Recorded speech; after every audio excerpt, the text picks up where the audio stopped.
Halo teman-teman, apa kabar? Jumpa lagi di video saya.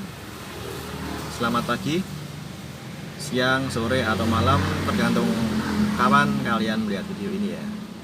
Saya harap kalian semua dan kita semua sehat selalu dan dalam lindungan Tuhan Yang Maha Kuasa. Oke teman, ini masih pagi hari Kamis. Sebenarnya saya mau hunting ya hari ini.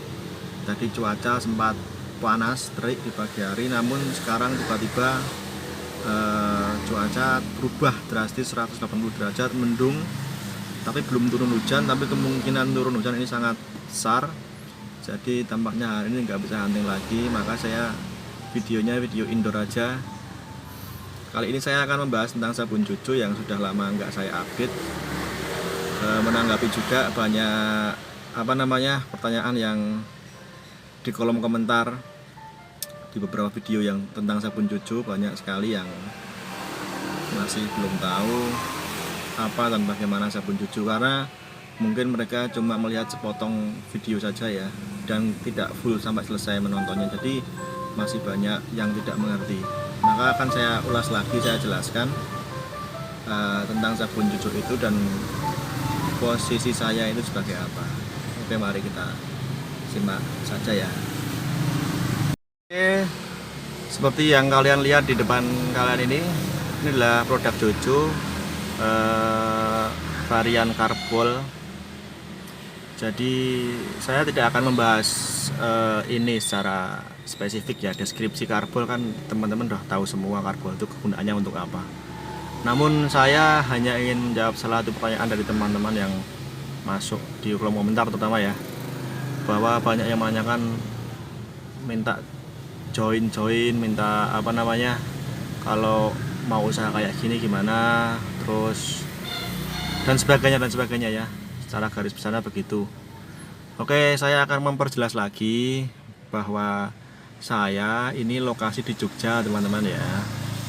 Saya lokasi di Jogja dan posisi saya ini adalah stokis. Stokis itu yang menstok barang dan menjualnya lagi, begitu. Jadi perlu digarisbawahi, saya ini bukan produsen, bukan pembuat ya, karena masih banyak yang tidak mengerti, dikira saya ini adalah pembuatnya, pembuat produk ininya, membuat sendiri terus saya jual sendiri. Bukan ya teman-teman ya, ini barang bukan buatan saya. Tolong dipahami, ini barang bukan buatan saya. Artinya saya tidak membuat barang ini, saya bukan produsen, begitu ya. Saya mendapatkan barang ini dari distributornya di pusat.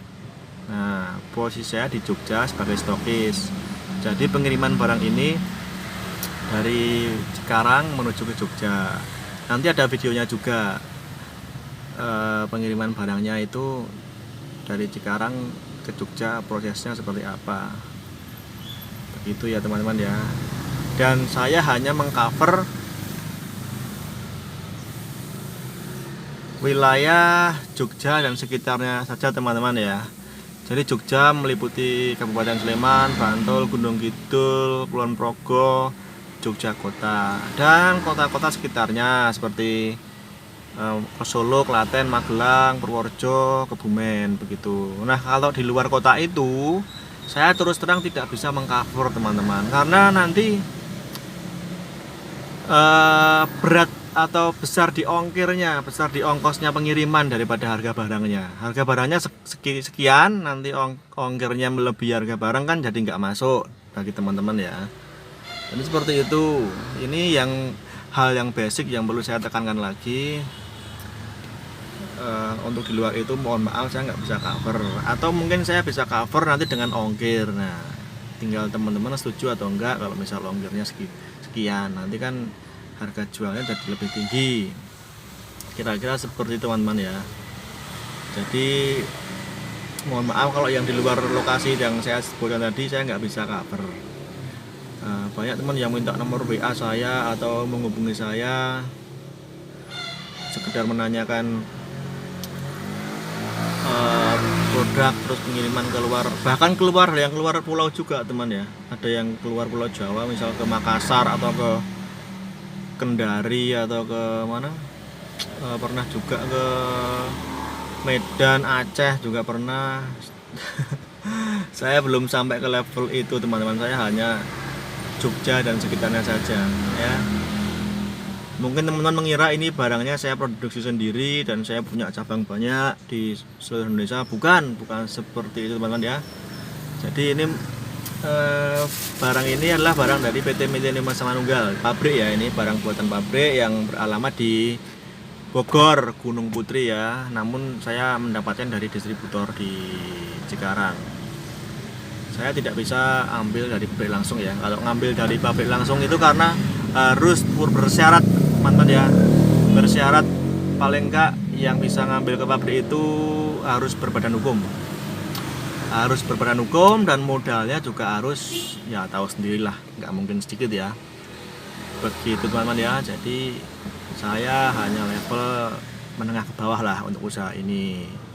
Jadi saya dapat dari distributor di Cikarang, saya pasarkan sendiri seperti ini ya teman-teman ya.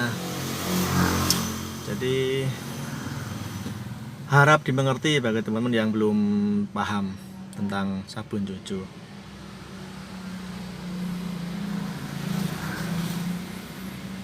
Oke, apalagi ya kira-kira ya yang menjadi pertanyaan basicnya teman-teman.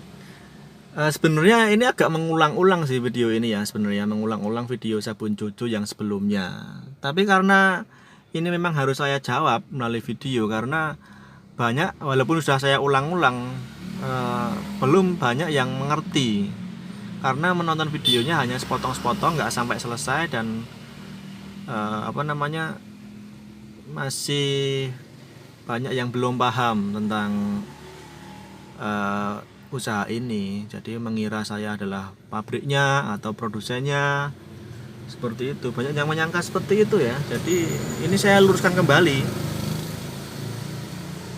Dan ini perlu diketahui, ini produk ini memang harganya kalau dibandingkan dengan produk-produk homemade atau produk-produk rumahan yang saya misalnya buat sendiri, kita racik sendiri pakai bahan-bahan kimia, ini memang sedikit lebih mahal teman-teman ya. Karena ini memang kualitasnya kualitas pabrik, kualitas setara dengan merek-merek terkenal yang ada di toko-toko.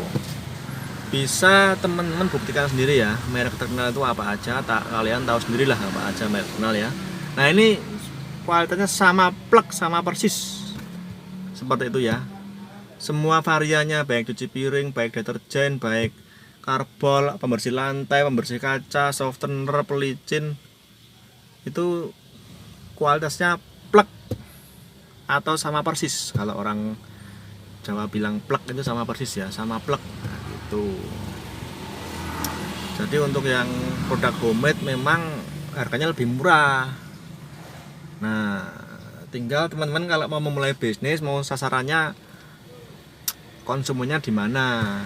Kalau mau konsumen yang menyasar kelas menengah ke bawah, yang murah-murah ya teman-teman memang bisa bikin sendiri sabun itu. Beli di toko kimia, bahan-bahannya diracik sendiri, jadi deh dikemas dijual. Tapi kalau memang ada yang menginginkan kualitas yang bagus ya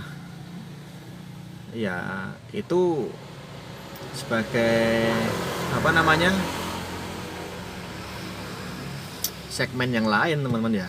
Soalnya saya punya temen itu dia biasa jualan sabun cuci piring yang katakanlah harganya rendah, murah lah ya. Pertama-tama dulu laris karena murah. Karena murah laris, sebulan 2 bulan laris banget. Tapi akhirnya di bulan berikutnya konsumen pada komplain. Saya nggak perlu sebutan merek ya. Konsumen pada komplain karena mengaku produknya nggak bagus. Jadi konsumen merasakan boros. Nah ini varian cuci piring ya, merasakan boros. Terus tidak bersih, tidak kesat, tidak wangi. Tapi memang murah. Nah itulah teman-teman ya, ada harga, memang ada kualitas. Memang kalau harga murah di awal laris, tapi nanti kalau konsumen sadar, lama-lama. Nah, ini pentingnya edukasi kepada konsumen. Kalau konsumen sadar, pengguna itu sadar, user itu sadar, nanti akan tahu sendiri mana kualitas yang bagus, mana yang tidak. Memang untuk harga murah pertama-tama memang laris, jelas itu. Yang namanya harga murah pertama kali memang laris, jelas. Tapi nanti ketahuan kualitasnya dipakai itu nggak bagus ya, konsumen makanya akan lari juga nanti. Itu cerita dari teman saya. Terus saya sendiri juga ngalamin ya. Saya sendiri juga ngalamin. Saya pernah jual deterjen. Nah, saya punya pembeli saya itu sebelumnya langganan deterjen yang harganya murah teman-teman ya. Katakanlah harganya 5 liter 50.000. Di saya 5 liter itu hampir 100.000. Dia kaget pada waktu beli barang di saya pertama kali. Kok mahal mas? Begitu ujarnya. Karena sebelumnya dia merasa murah langganan di sabun yang harganya 5 liter 50.000 itu. Oke, nggak apa-apa. Dia coba-coba beli di saya yang harganya 95 kayaknya ya. Di saya itu. Nah, apa yang terjadi teman-teman? Akibatnya dia cocok. Merasa beda produk saya kok bagus ya Jojo ya. Beda, katanya yang produk yang harganya murah itu dia nggak berbusa, tidak wangi, dan kalau cucian sudah jadi itu kayak nggak bersih gitu loh. Nah, tapi dia memakai Jojo walaupun mahal tapi dia puas, udah wangi, bersih, dan irit. Nah, irit itu yang paling disukai, dia tuh irit. Jadi dituang sedikit itu sudah berbusa, sudah wangi. Jadi memang irit jadinya. Nah, gitu. Dan akibatnya dia sekarang berlangganan ke saya. Walaupun mahal nggak apa-apa, tapi irit dan bagus begitu. Nah, itulah teman-teman ya. Pentingnya edukasi kepada konsumen, tidak hanya mencari untung saja. Jadi kita usaha itu harus juga punya sisi edukatifnya. Edukasi memilih bagaimana produk yang bagus sesuai dengan kriteria dan pasar sendiri-sendiri. Tapi kalau memang teman-teman mau main di pasar yang murah, ya silahkan. Nah, begitu. Oke teman-teman ya, segini dulu video dari Sabun Jojo. Semoga bisa menambah pengetahuan teman-teman ya tentang bisnis ini. Terima kasih, sampai jumpa di video saya selanjutnya.